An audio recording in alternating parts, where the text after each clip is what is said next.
तो फिर से आपका स्वागत है हमारा YouTube channel heavenly worship ministries. आज मैं आपके लिए जो टॉपिक लेके आया हूँ वो है वाइट होल। लास्ट टाइम जब हमने वीडियो जो हमने यूट्यूब में डाला था वो था ब्लैक होल के ऊपर, और मैंने इसमें बताया था कि ब्लैक होल कैसे फॉर्म होते हैं और ब्लैक होल क्या कर सकता है, ब्लैक होल कितने विशाल हो सकते हैं, और हम बहुत कुछ ब्लैक होल के बारे में उस टाइम बताया था, और ये भी बताया था कि इवेंट होराइजन में हम जाएंगे तो क्या होगा क्या नहीं होगा। तो आज मैं आपके लिए जो टॉपिक लेके आया हूँ वो है वाइट होल। और अब तक हमें ये श्योर नहीं है कि स्पेस में कोई वाइट होल एग्जिस्ट करता है या नहीं। ये सिर्फ एक मिथ है और हम ये श्योर नहीं कह सकते कि वो है या नहीं। पर आइंस्टाइन के थियोरी के आंसर हम देखें तो उनका मानना था कि अगर एक ब्लैक होल है तो वाइट होल भी होना ज़रूरी है। अगर एक एंट्रेंस है तो एक आउटरो भी होगा। अगर हम ब्लैक होल के अंदर हम जा सकते हैं तो उससे बाहर निकलने का भी कोई रास्ता होगा। तो आइंस्टाइन की थियोरी रिलेटिविटी से हमें ये पता लगता है। और जो मैं आज टॉपिक लेके आया हूँ वो वाइट होल के ऊपर है। वाइट होल कैसे फॉर्म होते हैं और वाइट होल क्या करता है, क्या वाइट होल के अंदर कोई चीज़ जाता है या वाइट होल बाहर फेंकता है, और वाइट होल असल में एग्जिस्ट करते हैं या नहीं, उन सब के बारे में आज हम जानेंगे। तो सबसे पहले मैं आपको एक जो सेंटेंस है, एक पैराग्राफ है, आपको पढ़कर सुनाना चाहता हूँ। यहाँ पर लिखा है कि white hole is a bizarre cosmic object which is intensely bright and from which matter gush rather than disappears. In other words, it's the exact opposite of a black hole. But unlike black hole, there is no consensus about whether white hole exist or how they are be formed. यहाँ पर पढ़ के हमें ये पता लगा कि ये जो है एक मिथ है कि वाइट होल होता है, पर हमने लास्ट टाइम सुना था कि ब्लैक होल रियलिटी में एग्जिस्ट करता है, और ब्लैक होल एक सच में हमारे यूनिवर्स में जिंदा है, और हमारे मिल्की वे गैलेक्सी में एक ब्लैक होल उसके सेंटर में है। तो ये आता है अगर कि ब्लैक होल है तो जाहिर सी बात है कि एक वाइट होल भी होना ज़रूरी है। पर यहाँ पर जब हमने पढ़ा था तो हमें ये पता लगा कि अगर वाइट होल ब्लैक होल के अंदर अगर कोई चीज़ जाती है, अगर ब्लैक होल अपने अंदर कोई चीज़ को सक करता है, किसी चीज़ की एनर्जी को या किसी स्टार की एनर्जी को सक करता है या किसी मैटर को अपने अंदर समाता है, तो उसी ही तरफ जो वाइट होल है उसका उल्टा काम करता है। वाइट होल जो है अपने अंदर से चीज़ों को बाहर फेंकता है। अगर कोई मैटर या अगर कोई स्टार उसके आसपास भी घूमता है तो वो उसके अंदर कभी नहीं जा सकता, बल्कि वाइट होल क्या करता है, उस चीज़ को या उस ऑब्जेक्ट को क्या करता है, बाहर फेंकता है। वो ब्लैक होल के एकदम ऑपोजिट काम करता है। और आगे पढ़ने में हमें पता लगता है कि they are predicted by the Einstein's theory of gravity and are most often mentioned in the context of a wormhole. तो वाइट होल को एक वर्म होल के रूप में भी हम कहा जाता है। अगर हम किसी स्टार को या फिर किसी भी ऑब्जेक्ट को इतना कंप्रेस कर दें कि वो एक ब्लैक होल का रूप ले ले तो कोई भी ऑब्जेक्ट ब्लैक होल बन सकता है। उसी तरह अगर हम किसी भी ऑब्जेक्ट को बहुत ही ज़्यादा उसके डेंसिटी से भी ज़्यादा हम कंप्रेस करने की कोशिश करें तो वो वाइट होल बन सकता है। तो यहाँ पर आइंस्टाइन की थियोरी के मुताबिक, जो ग्रेविटी का थियोरी जो आइंस्टाइन ने दिया था उसके मुताबिक लिखा कि and are most often mentioned in the context of wormholes. तो आइंस्टाइन की थियोरी के मुताबिक, जो आइंस्टाइन ग्रेविटी का थियोरी दिया था उसके मुताबिक वाइट होल जो है वो एक वार्म होल की तरह हम कह सकते हैं। अगर ब्लैक होल एंट्रेंस है तो वार्म होल यानी कि वाइट होल जो है वो हमें बाहर निकलने का एक रास्ता है। अगर हम लाइट की स्पीड से चलने वाली या लाइट से भी तेज चलने वाली किसी भी ऑब्जेक्ट या किसी भी स्पेस ट्रैवलिंग के लिए, या फिर हम किसी प्रकार की हम रॉकेट को तैयार करें या स्पेस शटल को तैयार करें जो लाइट की स्पीड से भी ज़्यादा चलने वाली हो, तो ब्लैक होल से एंटर करके वाइट होल से बाहर निकल सकता है, क्योंकि जो वाइट होल है वो चीज़ों को बाहर फेंकता है। और वाइट होल को हम वार्म होल के रूप में भी हम जो है साइंटिस्ट ने बताया है कि हम वाइट होल को वार्म होल के रूप में जाना जा सकता है। In which a black hole acts as the entry point to the tunnel through space and time, ending in a white hole somewhere else in the universe। जैसे मैंने आपको बताया था कि ब्लैक होल जो है एंट्रेंस है और वाइट होल है जो आउटर है, यानी कि हमें बाहर निकलने का रास्ता है। और ये जो है ब्लैक होल वो एक गैलेक्सी से दूसरे गैलेक्सी में जाने का एक सबसे शॉर्टकट रास्ता है। अगर मान लो अगर हम मिल्की वे गैलेक्सी से एंड्रोमेडा गैलेक्सी का तक सफ़र करना है तो हमें चाहिए, अगर हम अपने स्पेसशिप में हैं तो हमें लाइट की स्पीड से भी 10 गुना ज़्यादा स्पीड से हमें जाना पड़ेगा। जो लाइट की स्पीड है वो 3000 पर आवर किलोमीटर, जो लाइट ईयर जो स्पीड है किलोमीटर पर आवर की स्पीड है लाइट की, और उससे भी हमें 10 गुना स्पीड से अगर हम जाएंगे तभी हम क्या है एंड्रोमेडा, जो मिल्की वे गैलेक्सी से हम एंड्रोमेडा गैलेक्सी पहुंच सकते हैं। पर जो ब्लैक होल है वो एक ऐसा रास्ता है जो हमें बहुत ही कम टाइम में हमें एक गैलेक्सी से दूसरे गैलेक्सी तक पहुंचा सकता है। वो एक तरह का शॉर्टकट है। अगर ब्लैक होल एंट्रेंस है तो वाइट होल क्या है, वो आउट्रेंस है। तो यहाँ पर हमें जब पढ़ने में ऐसा लगता है कि जैसे मैंने आपको बताया था कि entry point to the tunnel through space and time, ending in a white hole somewhere else in the universe. तो जैसे मैंने आपको बताया था कि वो एक जगह से दूसरी जगह जाने का एक सबसे शॉर्टकट रास्ता है। और अगर हम मान लेते हैं, अगर हमें आसानी से समझना है तो अगर बताऊं तो अगर हम यहाँ से अपने पास के शहर में जाना है तो हमें अगर जल्दी में है तो हम क्या करेंगे, उसे शॉर्टकट लेके हम जल्दी उस शहर पहुँचने की हम कोशिश करेंगे।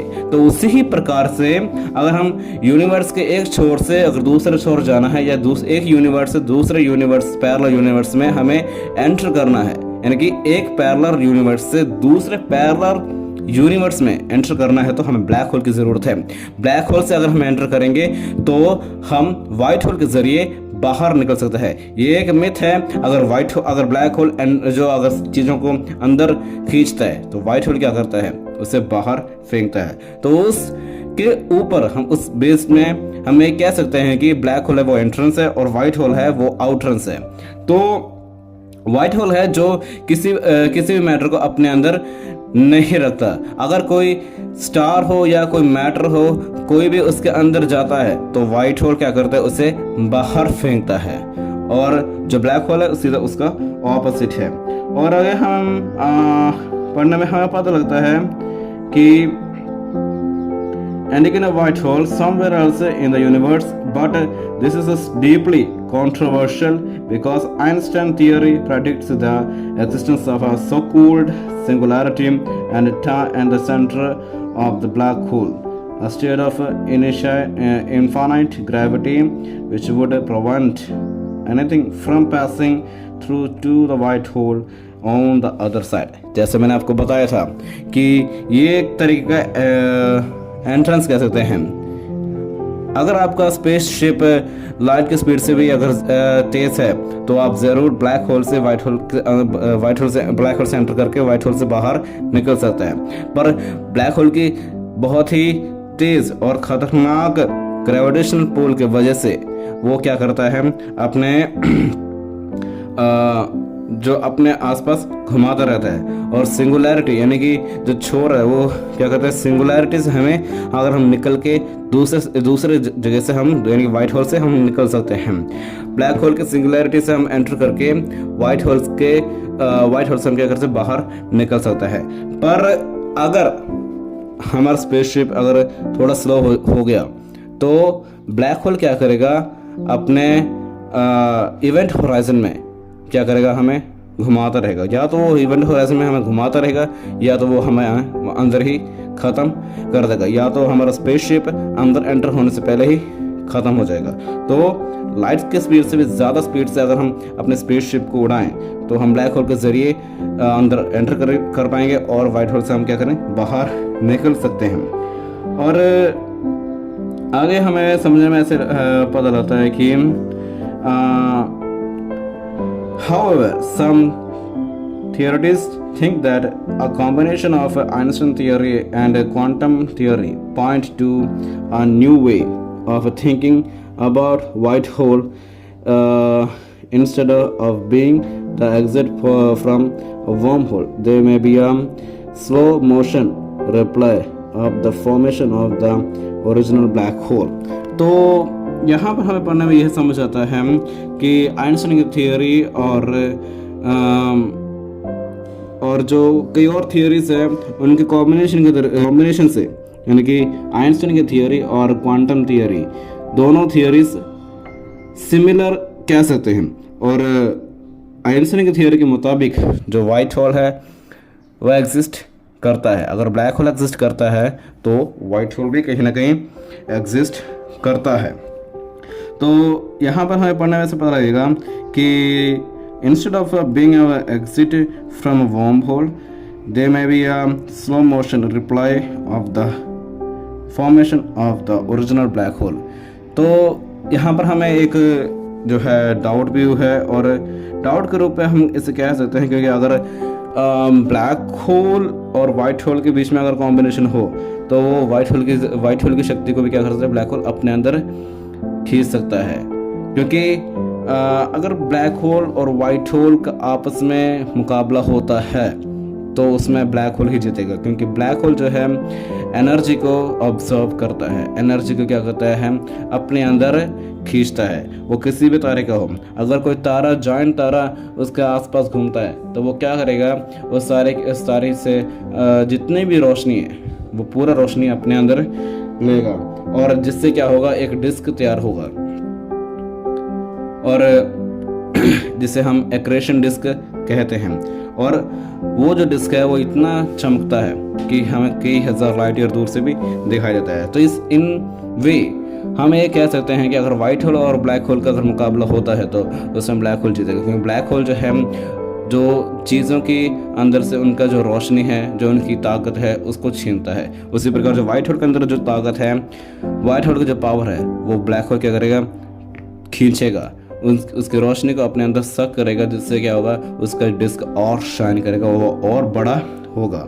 तो हम इस रूप में भी हम क्या कर सकते हैं, कह सकते हैं। तो आगे लिखा है कि the process starts when an old massive star collapses under its own weight and form a black hole. जैसे आपको मैं बताया था कि अगर कोई तारा अपनी पूरी उम्र के साथ, जैसे मैं पिछले वीडियो में बताया था, अगर कोई जायंट तारा अपनी पूरी उम्र के बाद अपने आप एक सुपरनोवा एक्सप्लोजन करता है तो वो एक ब्लैक होल के रूप में तब्दील हो जाता है, या फिर एक ड्वार्फ स्टार्स के रूप में तब्दील हो जाता है, या तो वो दोनों में से कोई भी एक चीज़ ज़रूर बनता है। तो हमें इतना पता है कि अगर ब्लैक होल है तो वाइट होल का होना ज़रूरी है। अगर एक एंट्रेंस है तो एक दूसरी तरफ से हम बाहर भी निकलने का एक रास्ता ज़रूर होता है। तो आइंस्टाइन की थियरी के मुताबिक हमें यही पता लगता है कि कहीं ना कहीं यूनिवर्स में वाइट होल एग्जिस्ट करता है। अगर ब्लैक होल एग्जिस्ट करता है तो वाइट होल भी एग्जिस्ट करता है। अगर उसका पता करना है तो हमें ब्लैक होल के अंदर एंटर करना पड़ेगा, और उसके अंदर एंटर करने के लिए हमारे पास जो है अभी सोर्स इतना नहीं है, ना ही अभी के टाइम में ये बिल्कुल भी मुमकिन नहीं है कि हम एक ऐसा स्पेसशिप को तैयार कर पाएँ जो लाइट की स्पीड से भी ज़्यादा स्पीड से ट्रैवल करें और ब्लैक होल के अंदर एंटर कर पाएँ। अगर मान लो अगर अभी हम ब्लैक होल के पास पहुंच भी गए, अगर उसके अंदर एंटर भी कर लिया तो उसका पार हम नहीं जा सकते, क्योंकि उसका स्ट्रॉन्ग ग्रेविटेशनल पुल हमें एक झटके में फाड़ सकता है। तो मैं ये कह सकता हूँ कि अगर आने वाले फ्यूचर में अगर हम कोई एडवांस स्पेसशिप बनाएं जो लाइट की स्पीड से भी ज़्यादा तेज़ चलता हो, और जो ब्लैक होल के ग्रेविटेशनल पुल को भी उसका भी सामना अच्छे से करने वाला अगर हम एक ऐसे स्पेसशिप को तैयार कर पाए, तो हम ब्लैक होल के ज़रिए एंटर कर पाएंगे। और यकीनन कहीं ना कहीं ये यूनिवर्स के दूसरे छोर या फिर किसी और यूनिवर्स में हमें शॉर्टकट में क्या है पहुंचा सकता है वाइट होल के ज़रिए। तो ये सब क्या है एक थियोरी के ऊपर ही ये डिपेंड करता है। ये सभी जो ब्लैक होल जो है वाइट होल है वो पूरा थियोरी के ऊपर ही डिपेंड करता है। और आगे हम देखें पता लगता है the process starts when are old massive star collapse under an own weight and form a black hole, see diagram above. तो मैं आपको ये डायग्राम है वो बाद में शो करवाऊंगा। But then quantum effects occurring around the surface of a black hole or further collapse to a singularity, and instead began to gradually turn the black hole into a white hole that's spewing out of the original star matter again, and the process is mind-bendingly slow. So we may be in for over a long wait to find out the white hole real exist है। जैसे मैंने आपको बताया था कि scientist को भी sure नहीं है कि वाइट होल नाम की कोई चीज़ एग्जिस्ट करता है, तो उनका भी टाइम लग सकता है। और वाइट होल असल में है या नहीं है इसका पता अभी हम नहीं कर सकते, क्योंकि हमारे पास इतना अच्छा टेक्नोलॉजी नहीं है। पर आने वाले फ्यूचर में हम इसका पता ज़रूर करेंगे कि हमारे गैलेक्सी में वाइट होल है या नहीं। ये 200 हमारा जो गैलेक्सी है वो दिन पर दिन क्या है एक्सपेंड होता रहता है। एक अंदाज़े से हम ये कह सकते हैं कि हमारा जो गैलेक्सी है वो 20,000 लाइट ईयर से भी ज़्यादा में फैला हुआ है। और पूरे यूनिवर्स में जो हमारा जो गैलेक्सी है मिल्की वे गैलेक्सी वो बड़ा है। एंड्रोमेडा गैलेक्सी जो है वो भी इसके बराबर आता है। तो किसी के बारे में हम श्योर नहीं कह सकते हैं कि वाइट होल एग्जिस्ट करता है या नहीं, वो उसके बारे में हम अभी कुछ नहीं कह सकते। पर आने वाले समय में अगर टेक्नोलॉजी अगर बढ़ेगा, तो टेक्नोलॉजी जैसे जैसे बढ़ेगा तो हम उस प्रकार हम अंतरिक्ष में स्पेस में और भी चीज़ों को जिसके बारे में हम नहीं जानते हम उसको ढूंढने की हम कोशिश करेंगे। तो जैसे यहाँ पर हमें जो इन्फॉर्मेशन हमें मिला है उसके बेस में हम ये कह सकते हैं कि and instead of begin and gradually turn the black hole into an white hole that's spewing out of a original star matter again. तो यहाँ पर हम कह सकते हैं कि जो ब्लैक होल वाइट होल बन सकता है, वाइट होल ब्लैक होल के रूप में रह सकता है। पर एक है स्टार के फॉर्मेशन के द्वारा हो सकता है। एक बड़ा जॉइंट स्टार जब मरता है उसके बाद वाइट होल पैदा होता है, ब्लैक होल पैदा होता है, वो उसके मास के ऊपर डिपेंड करता है। The process is mind bendingly slow. तो so we may be in for a very long wait to find out the white hole really exist. तो जैसे कि मैंने आपको बताया था कि इसके बारे में हम कुछ नहीं कह सकते कि वाइट होल असल में है या नहीं है। उसके बारे में हम अभी कुछ नहीं कह सकते, क्योंकि ये जो है अभी एक मिथ है और ये जो है पूरे प्रिंसिपलिटीज के ऊपर निर्भर करता है, थियरीज के ऊपर निर्भर करता है, यानी कि पूरे सिद्धांतों के ऊपर और थियरीज के ऊपर डिपेंड करता है। ये सिर्फ अभी हम एक तरीके से हम अभी थियोरी है, सिर्फ प्रैक्टिकल के रूप में हम इसे अभी तक नहीं ढूंढ पाए। पर जैसे जैसे टेक्नोलॉजी बढ़ेगा उस प्रकार हम क्या करेंगे कि वाइट होल असल में एग्जिस्ट करता है या नहीं उसके बारे में हम खोज करेंगे। तो मुझे यकीन है कि आपको इस वीडियो से आपको बहुत कुछ सीखने को मिला होगा, और जो भी हमें इन्फॉर्मेशन मिलता है उसका हम क्या करेंगे आपको पल पल जानकारी देंगे। सो इसी के ज़रिए मैं आप सबसे विदा चाहता हूँ, और ऐसे ही साइंस से रिलेटेड और साइंस से रिलेटेड और बहुत से गैलेक्सी के बारे में इंफॉर्मेशन आपको चाहिए तो हमारे चैनल हेवनली वर्शिप मिनिस्ट्री को सब्सक्राइब करें, बेल आइकन दबाएं और लाइक का वीडियो ज़रूर दबाएं और इस वीडियो को जितना हो सके अपने दोस्तों के साथ शेयर करें, फ्रेंड्स के साथ, रिलेटिव्स के साथ शेयर करें ताकि उनको भी हर एक चीज़ का जानकारी मिले। हम जानकारी, दुनिया की जानकारी हम रखते हैं और हमें साथ साथ स्पेस की जानकारी भी हम क्या करें, इकट्ठा करें ताकि जिससे हमारा जो नॉलेज है और बढ़ेगा, हमारा जो ज्ञान है और बहुत ज़्यादा बढ़ेगा। सो इसी के साथ मैं आपसे विदा चाहता हूँ। Thank you. California dream.